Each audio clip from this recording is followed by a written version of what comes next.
خبر شامل کرتے ہیں اسلام آباد سے۔ اسلام آباد وزیر اعظم شہباز شریف نے کہا ہے کہ IMF معاہدے سے زر مبادلہ کے ذخائر مضبوط ہوں گے اور ملک کو معاشی استحکام حاصل ہوگا۔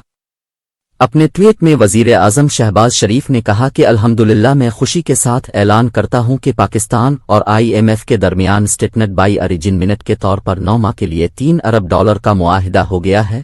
اس معاہدے سے پاکستان کے زر مبادلہ کے ذخائر کو مضبوط کرنے، پاکستان کو معاشی استحکام حاصل کرنے اور ملک کو پائیدار اقتصادی ترقی کی راہ پر گامزن کرنے میں مدد ملے گی۔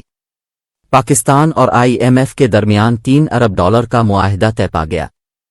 انہوں نے کہا کہ میں وزیر خزانہ اسحاق ڈار اور ان کی ٹیم کی کوششوں اور محنت کو سراہتا ہوں۔ میں IMF کی MD اور ان کی ٹیم کے تعاون اور اشتراک پر ان کا بھی مشکور ہوں۔